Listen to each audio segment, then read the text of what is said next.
Good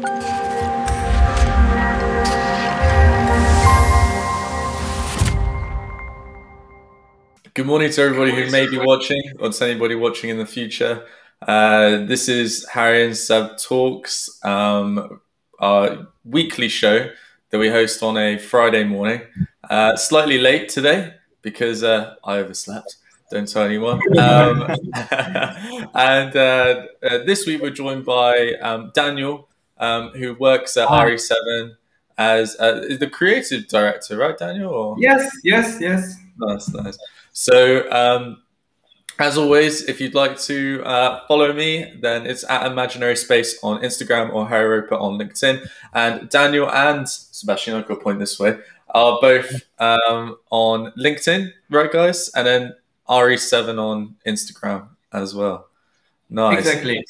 So Sebastian told me at the beginning of the show, before we went live, that you've been thinking of your question for over an hour in the car, Daniel. So I'm actually really curious to hear what your question is. So I don't know if you would like to start or. The idea is that I watched the last episode while I was driving to the office, and I figured out that it's a very high limit. It's a very high quality of the discussion here. So I had a very hard time to find the proper question in order to fit in your format, you know. Okay, I can start with the question. It is a question that lies in my personal experience, but it's quite a common thing in the marketing field and sales and in this area. And I think it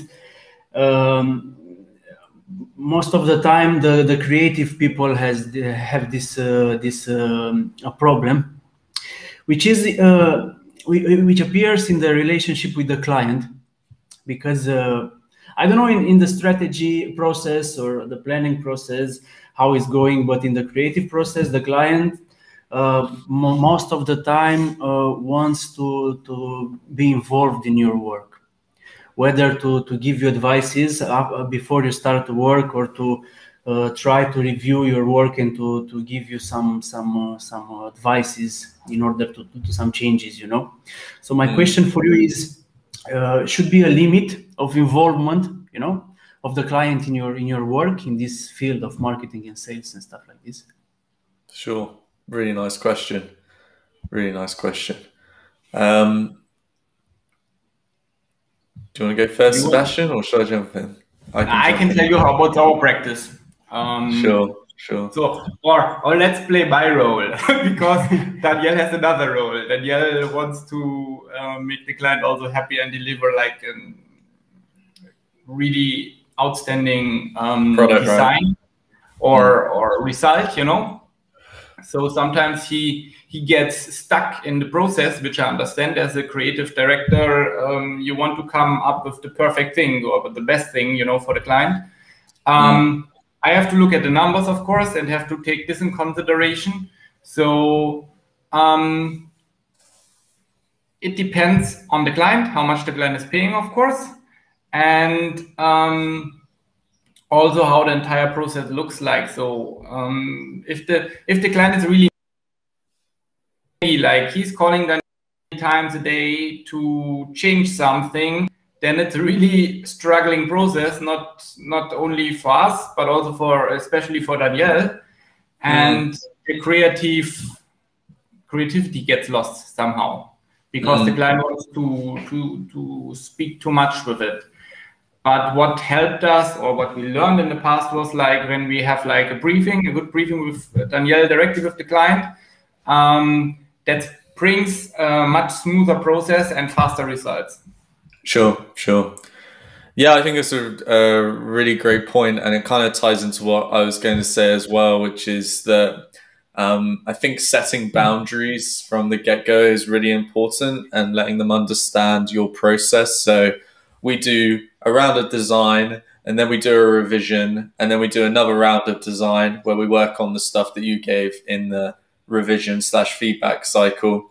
And as well as that, communicating with them, and maybe even having in your contract just that, yeah, we're only going to do four rounds. So make sure that you get all your changes in those 4 rounds, because if you don't, then, you know, it's that's the way it goes, you know. For us as website designers, there's always changes towards the end. There is always changes. They'll be looking at the live site, and they'll be saying, "Oh, I didn't think it would look like this." Now that you've made the website, we're thinking, "What the hell?" But you know, it's quite natural. I think sometimes people need to have the product in front of them and like playing with it before they really understand like what they want changed with it. But we tend, as you said, Sebastian, think about the numbers as well as the client's changes, but try and fit in website revisions and everything into rounds rather than spread over a long period. But is it the client the right person to review your work? I mean, okay, he's paying you, but he's paying you because you are a specialist, and assuming that if you are a specialist, you can deliver him the best work, you know, in a certain direction. And I feel that when a client comes and tries to tell you that you should do that in another way, I think that is not the most healthiest way of collaborating, you know. And if I accept for a client to bring some changes to my work, I think he must assume the future results of the campaign that involves the creative work that I do, you know.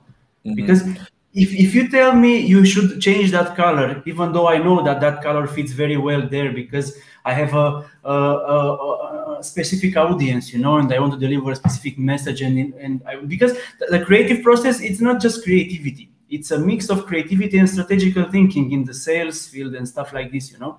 And when a client comes to me and he tries to make a change, I think if I accept to do that change, it's not my fault anymore, you know, in the future, if the client will not get the results that he expects, you know. I think another point that I think is also important in our process when we do this with the client, sometimes the client wants to change, for example, the fonts, or my favorite fonts. But Yael knows already that I'm really picky with fonts and colors. When the client comes with something that doesn't match the design, what I've learned so far to argument like with the not common sense, but there are some specific rules. And when you make the client aware of these rules, that you, for example, can't make Comic Sans on your website because for the eyes it's not good to read. The other possibilities, you can say, hey, ask 5 of your friends and let me know what they think of the font, if they like this font more or this font. So there are some techniques that you can use with the client in order to convince him that your design is the best. Because sometimes it's really hard to argument with the client if you don't have like some proven arguments, you know. I mean, a good thing here, and I think it's back to setting boundaries, but when they say to you, I want to change the font to this font, you kind of need to read between the lines of what they're saying there. So it may not be, we want, please change it to this font, but he may just be saying, I don't like this font. And when you can when you can read their language a bit more, then you can like say, okay, you don't like this font, so let my team recommend this other font that will work better. But I think it goes back to that thing, Daniel, you're the expert at the end of the day. So you should be picking the font, but they should be telling you, if they don't like it, let's find another. And it's the same with anything really. If they ask to change the color to a certain color, then you know that that's just them trying to say, I don't like the color you've picked. And then that's where we kind of jump in as experts and say, hey, this is the one we're gonna change. Again, I don't think that this way of clients that must like something in the banner is the proper way of doing things in this field, because it's not about what the client likes, but it's about what the specific audience would what are the actions that my creative work would raise in a specific audience mind. Like so that. Actually, it's interesting you say that, because what we do in our workshops for clients to give feedback is we say to them, can you give us constructive and relative feedback? And we actually teach them how to give this feedback. So we say, if you don't like the color, please don't say to us, I'd change the color pink. Instead, say to us, I would like to change the color pink to blue because we know that our audience is primary male based. This way you're giving the kind of advice that is actually has business insights to it, which as designers, sometimes we don't know because it's the client's business end of the day. They know about that audience. But I think it's a really good point that you made. And it ties back to, again, setting boundaries and telling the client, this is how we want feedback to be given to us overall. Good point, yes. So I would say move on to the next one because we are blazing through the time today. You want to start and make the next question? Sure. So my question's pretty simple. Okay. When you mess up with a client, what's the best way to approach and deal with it? So if you've let down a client or something didn't go well, or I don't know, campaign isn't performing as well as it should be, how do you repair the relationship with the client or handle them in a way that makes sure that you can turn them from being upset to, okay, they're treating us as professionals again? Nice question. There are several techniques that we are using. First of all, communication. Like best is not communicate them through email, have a call or better like Zoom call with video, and make them to understand why you messed up. Be transparent, if possible. Of course, if you say, yeah, I was so drunk, I wasn't able to do anything this day, or that's not the best approach. But try to be transparent. Tell them why it got some delays, and also tell them that we are sitting kind of like in the same boat, looking at the past, maybe saying, hey, we work already since a year or half a year together. All the time you were really satisfied with our results, and see how they react. And then you have still the possibility that you can do some extra service, like, hey, I can make you an extra banner set for your next campaign, or you know what, I will give you for this month like a discount. We had it also that we gave quite big discount when something didn't work out as expected. Depends how the client reacts, but we have different strategies how to figure this out with the client when we messed up.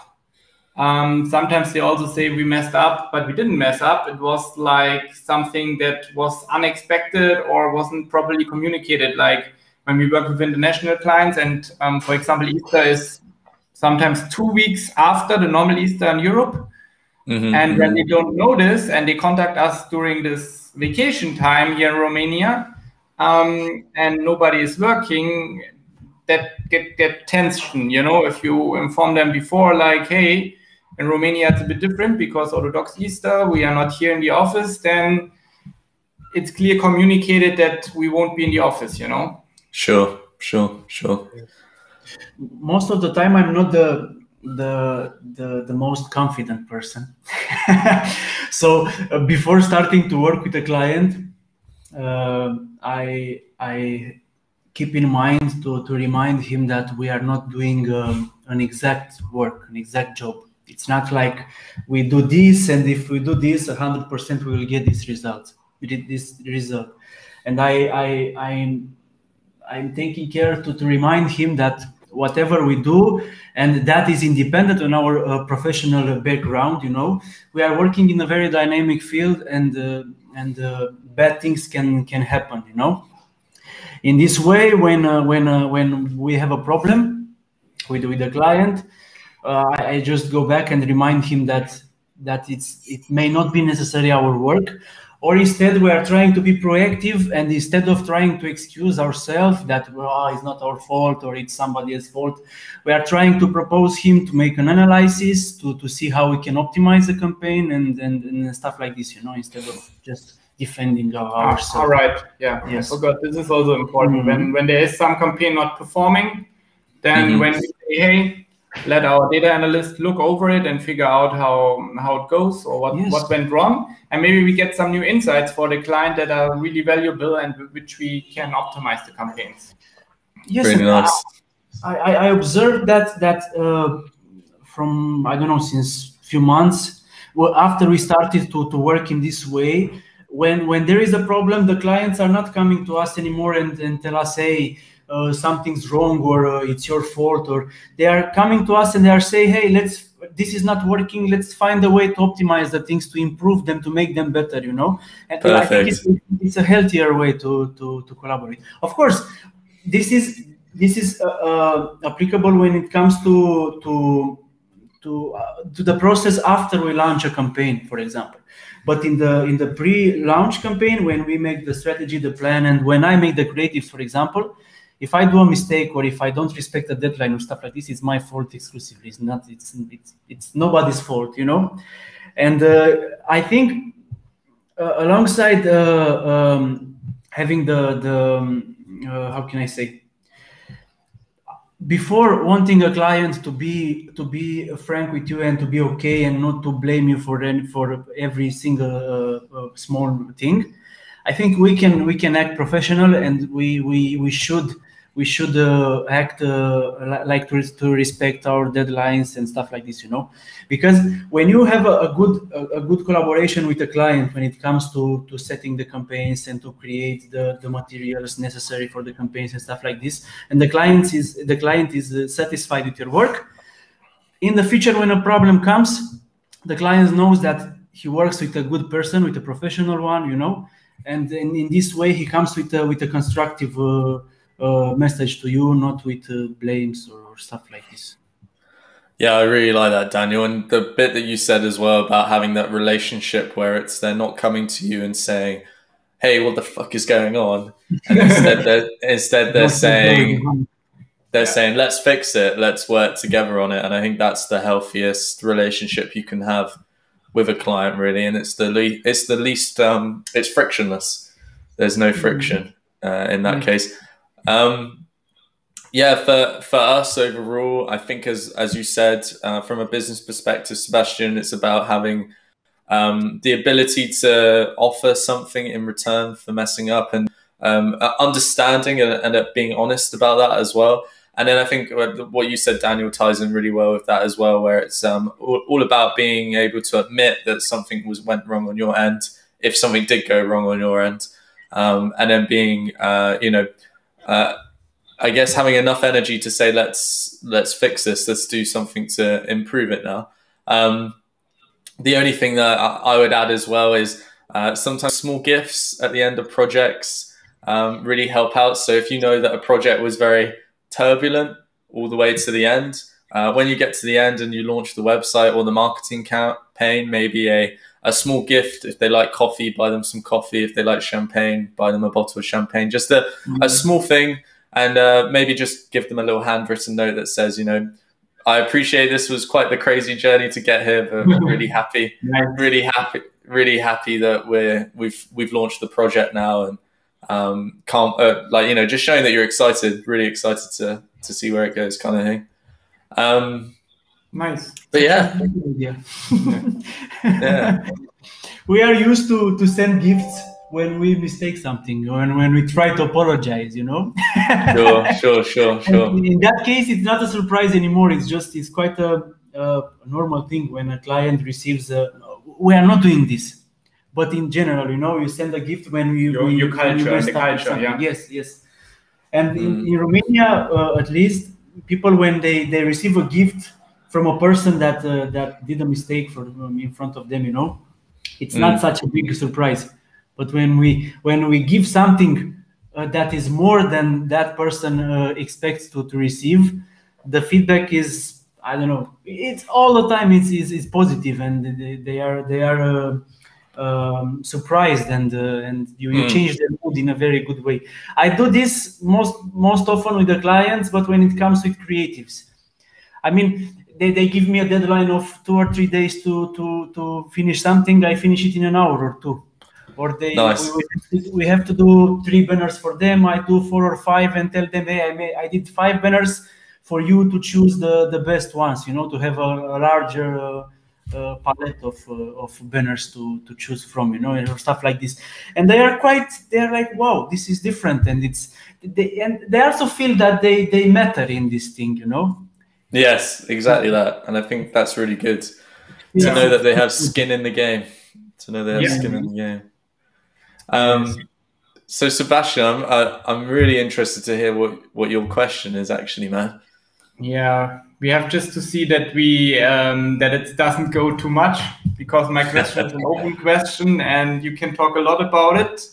But when we have the creative director of RE7 here, I was like, okay, let's drop this question. How does the creative process look like for you personally?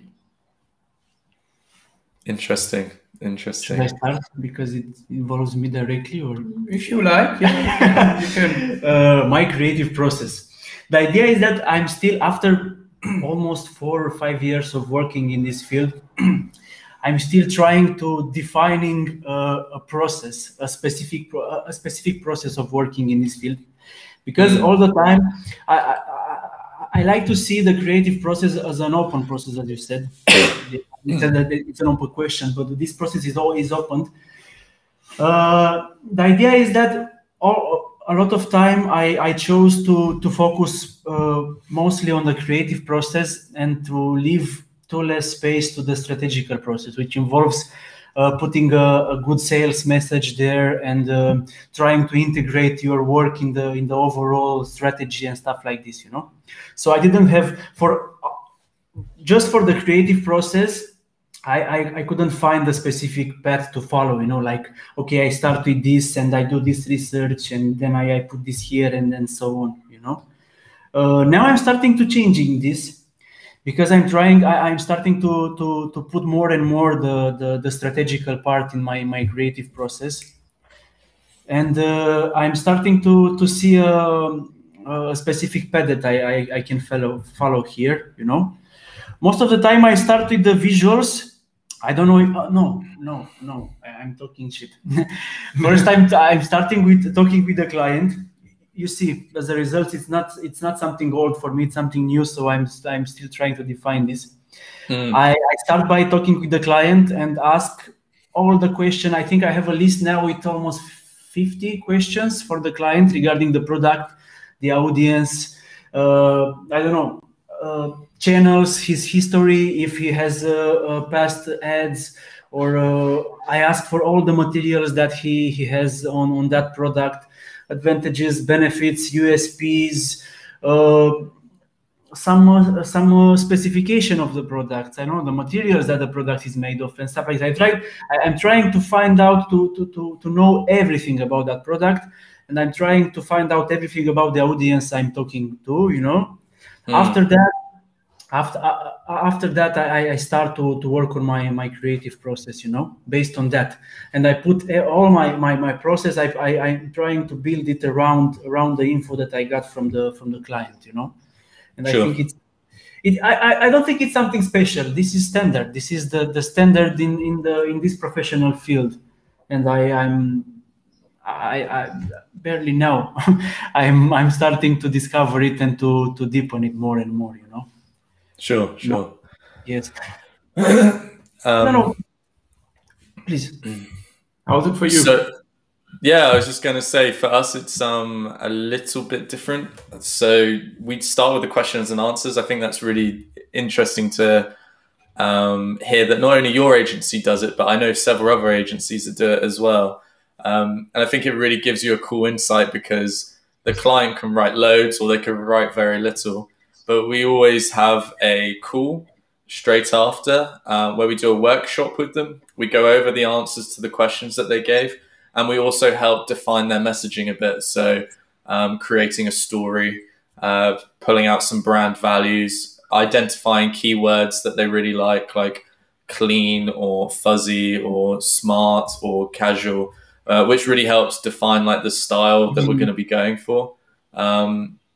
Once we've done that, it tends to be like a research and discovery phase where we figure out and look at loads of media and material online, and do a bit of a competitor analysis as well to look at other websites that is in our client space that we can kind of show them and say, hey, look, these guys do this thing really cool, but they really drop the ball here, and we think that's a massive opportunity for us. Once we've done that part and we've finished it, then it tends to be another sort of call / meeting where we kind of go over this research to show them everything that we've found and looked at, and then they can identify what kind of website they like the look of, because we pulled up a couple of examples, so they can immediately say, yes, that style over there is our style, or no, that style over there is our style. It's about giving them a lot of choice in terms of look and feel. But again, as we said at the beginning of the call, it's all about making sure that you're still in charge of those decisions. And even if they pick one particular style that they like, usually we say to them, it's nice that you like that style, but is it you that likes it or your audience that likes it? Once we've done that, we go into design phase. And then, as I said to you guys, we do rounds. So design, revision, design, development, revision, development. And it's a process, as you said, Daniel, that's constantly developing as we learn more, but also as we pick up on what works best with clients and where do they usually get stuck, and then trying to redesign the parts of the process where they get stuck. I was going to ask you, Sebastian, what would be your answer, but I think your creative director's already answered it for you. But maybe you have the business perspective. Yeah, I was like thinking of certain designs, also, for example, for our English website.